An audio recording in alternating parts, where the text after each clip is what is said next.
ఆధ్యాత్మికులకు తపోవనం, శివ పార్వతులకు ఆనందవనం. కాశీ అనినంతనే కలుగును జ్ఞానం.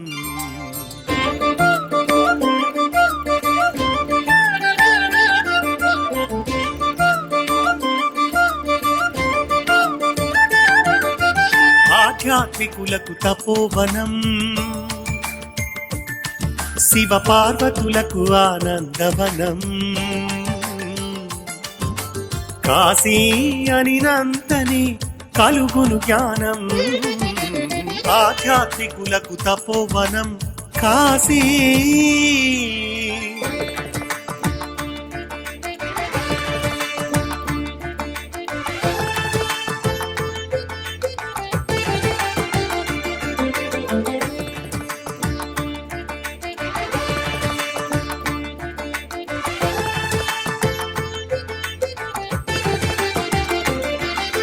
పంచక్రోశ మహాలింగం కాశీ, ఇటువరణ అటువసి.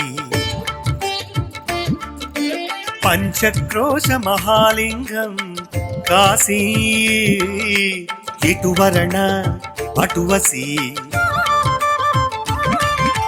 రెండింటి నడుమ పంచక్రోశి, ఆధ్యాత్మిక రాజధాని వారణాసి.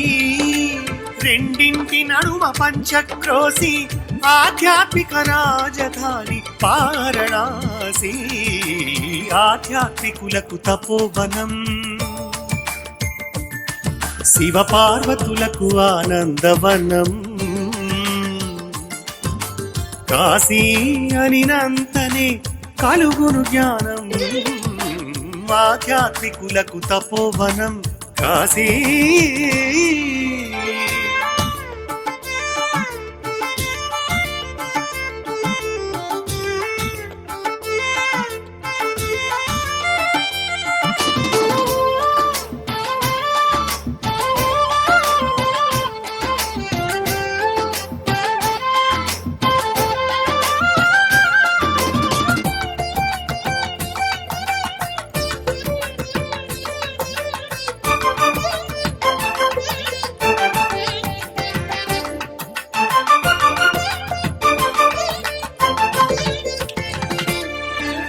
శివ పార్వతులు నడిచిన భూమి, గంగ గలగల పారే తీర్థభూమి.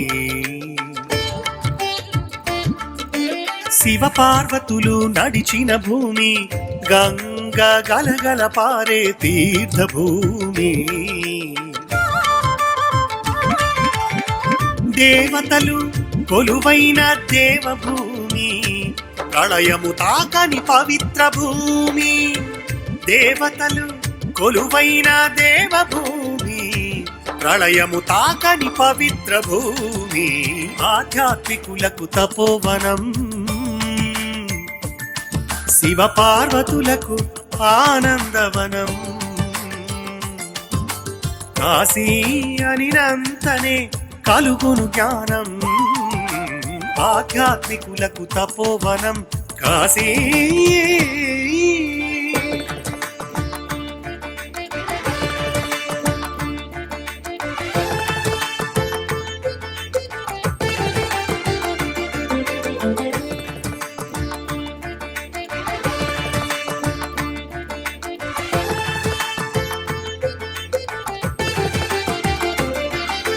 అన్నపూర్ణ విశాలాక్షి చింతామణి, కాలభైరవుడు డుంటి దండపాణి.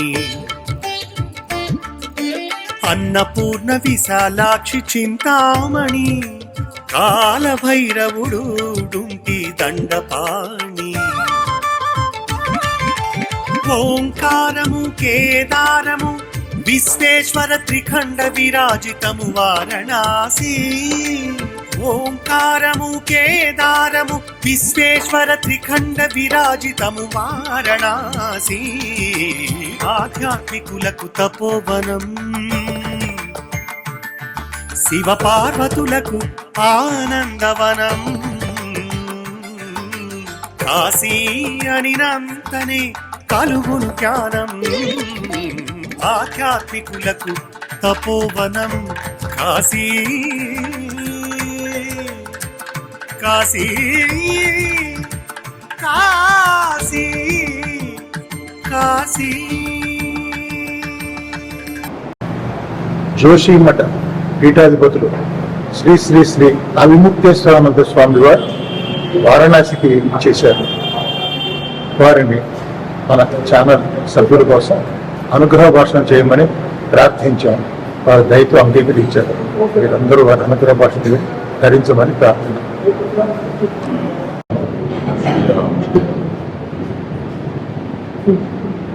इस समय हम लोग काशी में, आप लोग काशी के महात्मा से परिचित हैं, क्योंकि स्कंद पुराण के काशी खंड में ये कथा आई है। काशी में अगस्त्य महामुनि अपनी पत्नी लोपामुद्रा के साथ विराजमान थे। उसी समय विंध्याचल नाम का जो अत्रि है, जैसे ये शोभनाद्रि है, ऐसे विंध्याचलाद्रि उसकी बढ़त हो गई और वो इतना भी वर्तमान हुआ कि सूर्य की जो प्रभा है वही धरती पर आना बंद होने लगी। ऐसे इसमें दिन और रात का भेद मिट गया। सवेरा होगा तभी लोग स्नान करके देवता का पूजन करेंगे, हवन करेंगे, दूसरे यज्ञ करेंगे।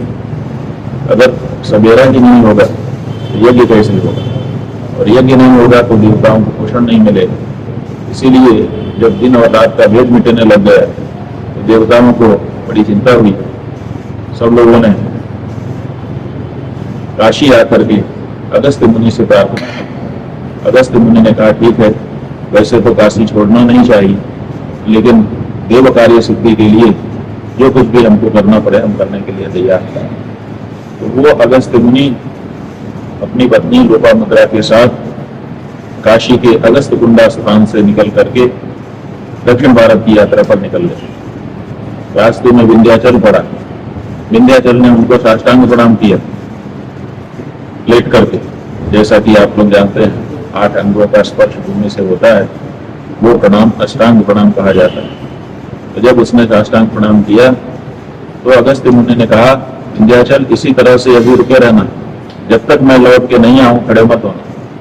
तब से विंध्याचल खड़ा है और प्रतीक्षा कर रहा है कि अगस्त्य मुनि दक्षिण भारत की यात्रा से लौट करके आए तो फिर से हम खड़े हो सके। बात क्या थी कि वो जो सूर्य की प्रभा को अपने लंबाई से रोक रहा था, उससे अगस्त्य मुनि ने इस चतुराई से देवताओं का संरक्षण किया। लोपामुद्रा के साथ अगस्त्य मुनि दक्षिण भारत चले गए और वहां पर आज भी काशी कथा कहते थे। इसीलिए काशी के बारे में काशी के लोग भले ना जाने, लेकिन दक्षिण भारत का प्रत्येक व्यक्ति काशी के बारे में जानता है। क्यों? क्योंकि काशी का महात्म्य कहने के लिए अगस्त्य मुनि अभी भी वहां पर विराजमान। उसी काशी में हम लोग इस समय बैठे हैं और यहीं पर विश्वनाथ शोभनाद्रि हमसे मिले और इन्होंने कहा कि हमने एक फाउंडेशन बना दिया है, उसमें लोगों को प्रेरणा प्रदान कर रहे हैं। आप भी उसमें जो लोग जुड़े हैं उनको आशीर्वाद दीजिए। देखिए, हम लोग किससे जुड़े हुए हैं यही हम लोगों को जानने की जरूरत है। हम संसार में आए तो किससे जुड़े? असल में हमारा किसी से जुड़ाव नहीं, केवल हमारी माँ से हमारा जुड़ाव था। जब हम माँ के गर्भ से बाहर आए तो एक रस्सी माँ के साथ हमको जोड़े हुई, हमारे शरीर में वो जुड़ी हुई थी और माँ के शरीर में जुड़ी हुई। लेकिन जैसे ही वो रस्सी देखी संसार के लोगों ने तो उन्होंने उसको काट दिया और काट करके हमको स्वतंत्र बना दिया कि अब आप स्वतंत्र हैं, किसी से कोई बंधन आपका नहीं। लेकिन बाद में हमारे गुरुजन हमारे सामने आए, उन्होंने मुंडन किया, मुंडन करके हमको चोटी रख दी, चोटी में गांठ लगाना सिखा दिया। उसके बाद और आगे बढ़े तो उपनयन संस्कार हुआ, उपनयन संस्कार में जो यज्ञोपवीत हमको पहनाया गया उसमें ग्रंथि बांध दी गई और इस तरह से धर्म का बंधन हमारे साथ डाल दिया। ये बताया गया कि अब तुम किसी चीज से नहीं बंधे हो, धर्म से बंधे हुए हो। तो इसीलिए हमारे जीवन में अगर कुछ है तो वो धर्म है और इसीलिए धर्म के अनुसार जीवन अपना आगे बढ़ाना ये हम सब लोगों की जिम्मेदारी है। इसीलिए हम धार्मिक कहलाते हैं, इसीलिए हम सनातन कहलाते हैं। क्यों? क्योंकि हम धर्म के साथ जुड़े हुए हैं। इसलिए जो भी बंधन हमारे साथ है तो धर्म का बंधन। हम मित्रता करते हैं तो मित्रता धर्म है, इसीलिए उसका बंधन हमारे ऊपर आ गया। माता पिता से भी हम जुड़े हुए हैं। क्यों? क्योंकि मातृधर्म और पितृधर्म हमको माता पिता से जोड़ करके रखता है। इसी तरह से पति पत्नी आपस में जुड़ते हैं। वो पति पत्नी क्यों जुड़ जाते हैं? किसी कामना विशेष से नहीं, बल्कि विवाह करके पति धर्म और पत्नी धर्म ये बता दिया जाता है और पति धर्म का पालन करते हुए पति पत्नी से जुड़ जाता है, पत्नी धर्म का पालन करते हुए पत्नी पति से जुड़ जाती है।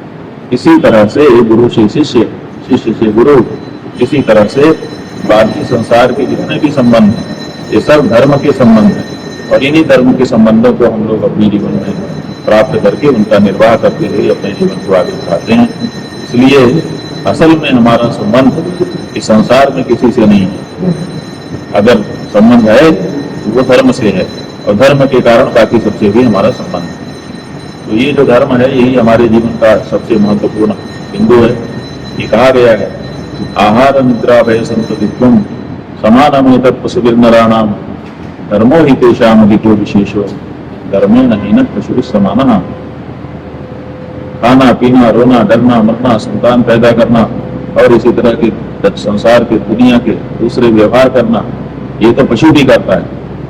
अगर हम मनुष्य होकर के भी वही कर रहे हैं जो पशु कर रहा है तो फिर पशु में और मनुष्य में अंतर नहीं रह जाए। अगर अंतर है तो क्या है, ऐसा प्रश्न उत्पन्न हो जाए तो अपने को जान लेना चाहिए कि मनुष्य धर्म को मानता है, पशु धर्म को नहीं मानता। इसीलिए जिस मनुष्य में धर्म नहीं है वो बिना सींग पूंछ का पशु ही है। धर्म हमको पशुता से ऊपर उठाता है, मनुष्य बनाता है और अगर उसको और अच्छे से हम धारण कर लें अपने जीवन में तो मनुष्यता से भी ऊपर उठा करके हम देवता बना देता है। और अगर और ज्यादा दार्शनिक रूप से उस धर्म को हम जान लें तो देवत्व भी देवतक हो जाता है, तब हम साक्षात परम ब्रह्म परमात्मा ही हो जाते हैं। इस तरह से ये जो धर्म है वो हमको क्रमशः ऊंचा उठाते हुए इतना ऊंचा उठा देता है कि सबसे ऊंचे हम हो जाते हैं और सब में हम व्याप्त हो जाते हैं। तो ये धर्म हमारे जीवन के परम कल्याण का सेतु है। भगवान श्री राम ने कहा था कि ये धर्म जो है ये सब लोगों के बीच का सेतु है। अगर धर्म ना हो तो कोई किसी से ना जुड़े और धर्म है तो सब सबसे जुड़े हुए हैं। इसलिए धर्म को अपने जीवन में अंगीकार किए रहना बहुत आवश्यक होता है और इसीलिए समय समय पर गुरुओं ने धर्म का उपदेश हम सबको प्रदान किया कृपा करके। उन्हीं गुरुओं में आप जानते हैं कि आपके दक्षिण भारत का ये गौरव है कि गुरु परंपरा में आदि गुरु शंकराचार्य जी महाराज आपके दक्षिण भारत में आगे केरल प्रदेश के कालडी नाम के ग्राम में भगवान शिव ने शंकर के रूप में अवतार धारण किया। अष्टवर्षे चतुर्वेदी द्वादशे सर्वशास्त्रविद षोडशे कृतवान भाष्यम द्वात निश्चयम निरभ्यगात्। 32 वर्ष की अवस्था में उन्होंने वो कार्य करके दिखला दिए जो सामान्य लोगों के लिए बहुत ही कठिन होते हैं, असंभव होते हैं और भारत देश को एकता के सूत्र में आबद्ध करके सनातन धर्म का परिष्करण करके सबके लिए उसको सुलभ बना दिया। वो चार भगवान शंकराचार्य जी के द्वारा जो पीठ हैं वो आज भी अपनी अपनी जगह पर सनातन धर्म की रक्षा का कार्य कर रहे हैं। आपके दक्षिण भारत में कर्नाटक प्रदेश के अंतर्गत श्रृंगेरी नाम का पीठ है जो दक्षिण भारत के लोगों को सनातन धर्म की शिक्षा देने के लिए भगवान शंकराचार्य के द्वारा स्थापित किया गया। इसी तरह से पश्चिम भारत में द्वारका में शंकराचार्य जी का पीठ है। उत्तर भारत में ज्योतिष पीठ है जो बद्रीनाथ में स्थित है और पूर्व में जगन्नाथपुरी में श्री गोवर्धन पीठ है।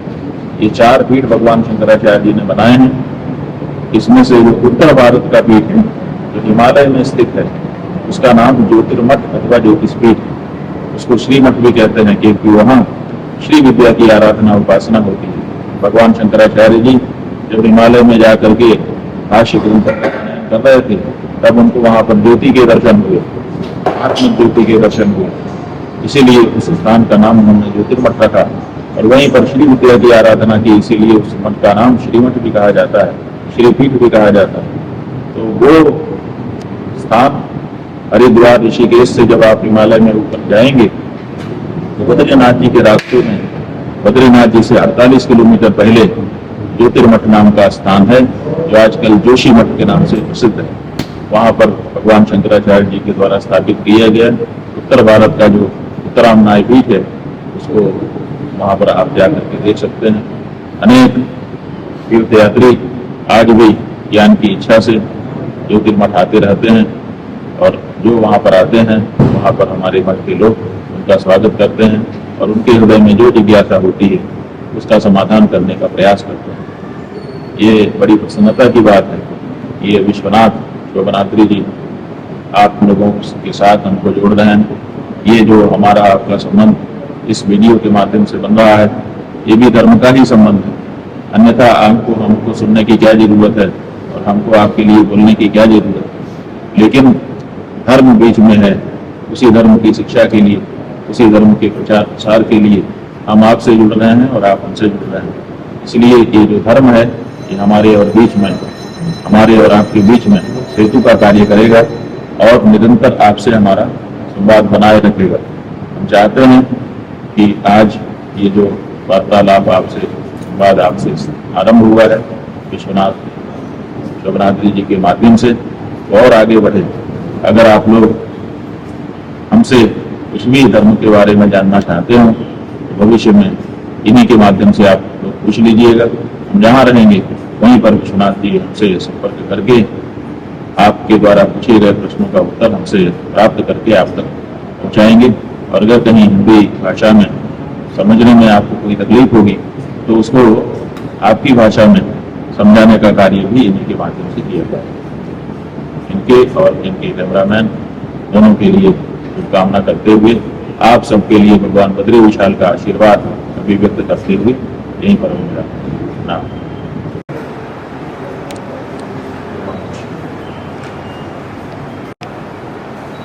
జగద్గురువులు జోషి పీఠాధీశ్వరులు శ్రీ శ్రీ శ్రీ అవిముక్తేశ్వర స్వామి వారి అనుగ్రహ భాషణం విన్నాం. మనందరం స్వామి వారిని భక్తితో సేవించుకుంటూ వారికి సాష్టాంగ ప్రణామంలో సమర్పించుకుంటున్నాం. స్వామి వారికి మనకి ఎప్పటికప్పుడు ధర్మానికి ఆదేశాలు ఇస్తూ వారి అడుగుజాడల్లో మనం నడుద్దామని మీ అందరికీ కూడా విన్నవించుకుంటూ సెలవు తీసుకుంటాం.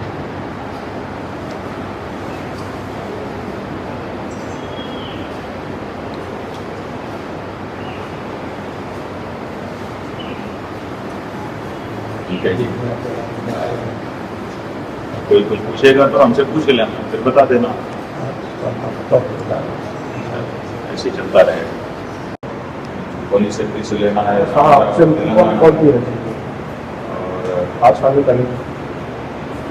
से भी कोई ग्राम के जो आंध्रा के हैं तेलंगाना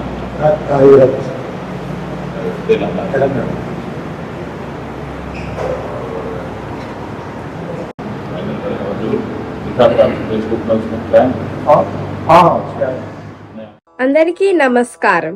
ఈ వీడియో మీకు నచ్చినట్టయితే ఇలాంటి మరిన్ని వీడియోలు చూడాలనుకుంటే మన ఛానల్ని లైక్ చేయండి, సబ్స్క్రైబ్ చేయండి. ధన్యవాదాలు.